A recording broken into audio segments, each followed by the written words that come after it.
Something wasn't adding up long before anyone dared to say it out loud. Charlie Kirk didn't change slowly. He changed overnight. The man who once filled rooms with certainty suddenly pulled away from conversations. Meetings ended early. Messages went unanswered. And the people who knew him best began asking the question no one wanted to voice.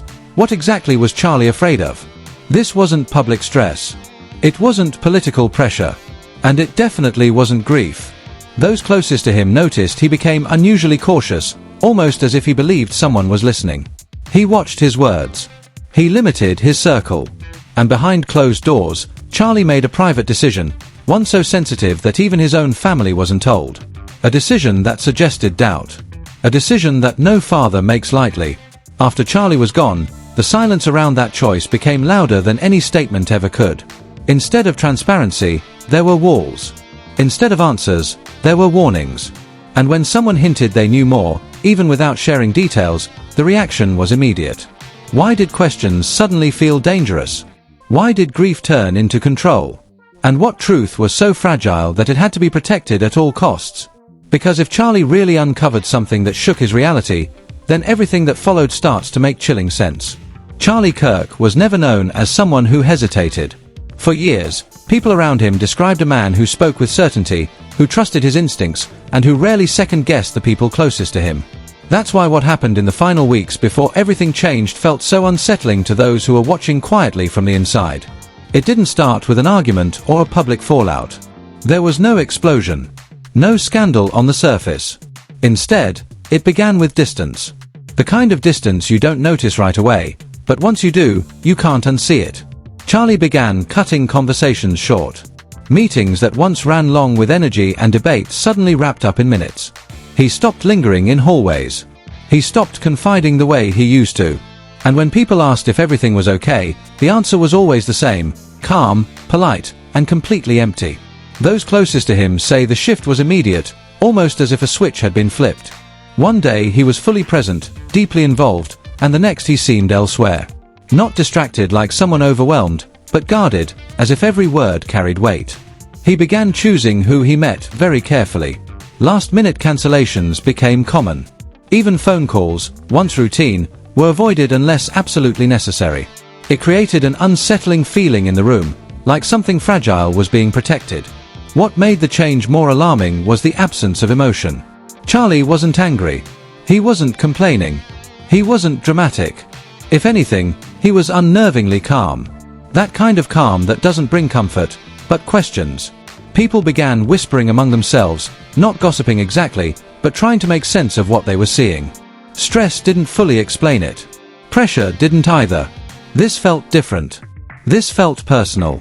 Behind the scenes, Charlie had begun asking questions. Quiet questions. Not the kind you ask publicly or assign to a team. The kind you explore alone. According to accounts shared later, he became intensely focused on details that previously wouldn't have crossed his mind. Timelines, inconsistencies, small things that most people would dismiss. And the more he noticed, the more withdrawn he became. At some point during this period, Charlie made a decision that would later become the center of everything. It wasn't announced. It wasn't discussed openly. There was no dramatic confrontation or emotional breakdown leading up to it. Instead, it was handled quietly, discreetly, through someone he trusted deeply. A decision rooted not in anger or accusation, but in doubt. A doubt that had apparently grown too heavy to ignore. What's important to understand is that no one around him knew this was happening at the time. From the outside, people only saw the symptoms, not the cause. They saw a man distancing himself from his inner circle. They saw him working late with his office door closed. They noticed how often he checked his phone, only to put it away again, unread messages lingering on the screen. Those details might seem small on their own. But taken together, they painted a picture that felt increasingly troubling. It was as if Charlie was carrying information he didn't know what to do with yet. Information that couldn't be shared. Information that might change things in ways he wasn't prepared to face. Then there was the emotional weight. Friends later said he seemed tired in a way sleep wouldn't fix. His confidence hadn't vanished, but it had hardened, as if he were bracing himself for something. When someone close to him commented that he didn't seem like himself, Charlie reportedly brushed it off, offering reassurance without explanation. But the feeling lingered. Something was off, And everyone could sense it. This is where the story becomes more complicated. Because shortly after, the behavior wasn't just about withdrawal, it was about avoidance. Certain conversations were no longer welcome. Certain topics went untouched. Charlie stopped engaging in discussions he used to lead. He stopped weighing in on decisions that once mattered to him deeply. And when people tried to fill the silence with assumptions, none of them fully fit. Some thought he was protecting someone. Others believed he was questioning his surroundings. A few wondered if he had discovered something that made him distrust the very structure he was part of. The truth is, no one knew. And Charlie wasn't offering answers.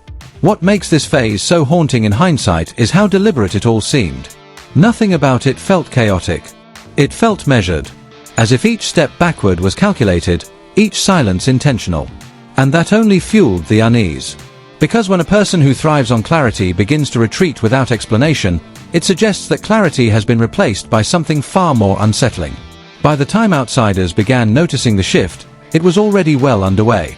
What they didn't know, what no one knew yet, was that a private line had been crossed. A question had been asked that could not be unanswered. And once that process had begun, there was no going back. As the days went on, the distance everyone sensed began turning into something heavier. Charlie wasn't just pulling away socially, he was moving differently, thinking differently, almost as if his understanding of the world around him had shifted. People who worked closely with him later said it felt like he was seeing the same environment through a new lens, one that made familiar faces feel unfamiliar. What stood out most was his sudden caution. Charlie had always been strategic, but now there was a new layer of restraint layered into his behavior. Conversations became shorter, sharper. He chose his words with care, sometimes stopping mid-sentence, as if reconsidering whether something was safe to say aloud. Even casual exchanges felt measured. For the first time, those closest to him sensed hesitation where there had once been complete trust. Around this time, Charlie began relying on a much smaller circle. Invitations were declined. Meetings were delegated. He avoided situations where he might be pushed to explain what he was going through. When questioned directly, he redirected the conversation or gave reassurance without substance. It wasn't avoidance born from confusion, it felt like avoidance driven by knowledge. Behind that carefully maintained surface, something deeply personal was unfolding. Charlie had begun to act on the doubt that had crept into his thoughts, taking steps that were quiet, methodical, and deliberately hidden from public view. The process itself was handled with extreme discretion, involving only one trusted professional and no paper trail that could easily circulate. The goal was clarity, not confrontation. Those unaware of this process only saw a man becoming increasingly isolated. He worked late hours, often alone, long after the rest of the office had emptied. Lights under his door stayed on well past midnight. Colleagues noticed he kept his phone close at all times, checking it frequently but rarely reacting to new messages. When updates did come, he absorbed them silently, offering no visible response. Despite everything, Charlie's demeanor never crossed into visible distress. There were no outbursts, no emotional slips. That absence of outward reaction only made the situation more troubling. People expected anger or relief, anything that would signal resolution, but instead, they noticed a kind of emotional suspension, as if he was holding himself in place while waiting for something definitive. When the private information finally reached him, it didn't bring the clarity he may have hoped for. Those who later heard fragments of that moment describe a chilling stillness. Charlie reportedly didn't raise his voice. He didn't argue. He didn't break down. He simply went quiet. The kind of quiet that suggests something fundamental has shifted, something that cannot be easily spoken. The only indication that anything had changed came through his increased withdrawal. He stopped initiating contact altogether. Long-standing routines were abandoned. Even people who believed they understood him well found themselves unexpectedly shut out. There was a sense that Charlie was processing something too big to share, and perhaps too dangerous to speak into existence. At some point, he confided in one person, just one. The conversation was brief, subdued, and almost clinical in its delivery. There was no emotional release, just an acknowledgement that the situation was more complicated than it appeared on the surface. That single disclosure wasn't meant to spread. It was meant to unburden, if only slightly. But secrets of that magnitude have a weight of their own. They change posture, tone, priorities. They reshape how someone navigates everyday interactions. Charlie's outlook seemed altered permanently, as if he was now preparing for consequences he couldn't yet define. Every decision he made afterward carried an invisible gravity. Those watching from the outside had no context, no explanation, only the growing realization that something irreversible had occurred. Whatever answers Charlie had been searching for, they had led him not toward peace, but toward a reality that demanded caution, silence, and distance.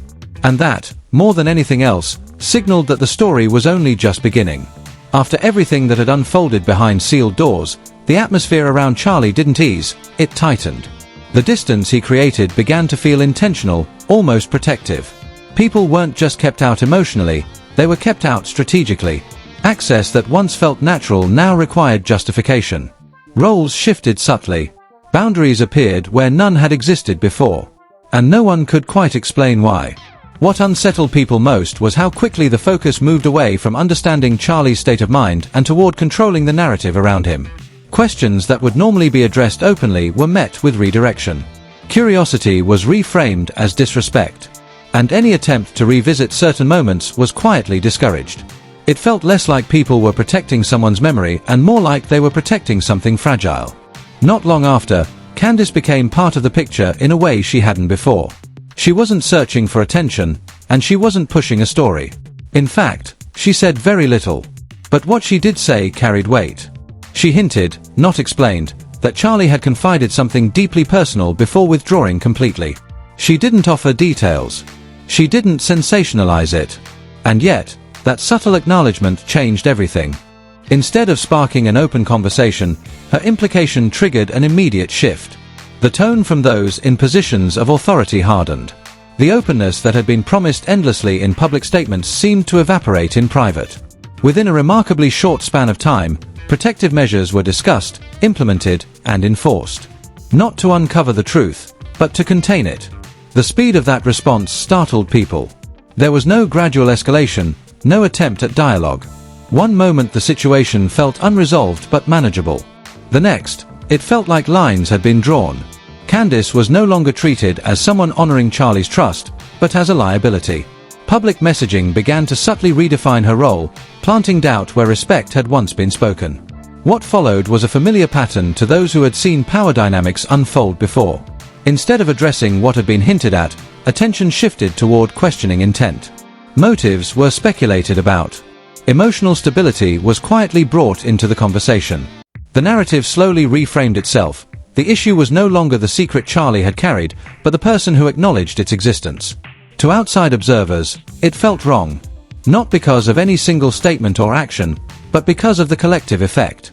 Pieces that might have gone unnoticed on their own began forming a pattern. Legal language appeared suddenly, wrapped in the language of care and protection. Advice was issued about what should and shouldn't be discussed. Silence was no longer a personal choice, it was an expectation. Meanwhile, Candace maintained her composure.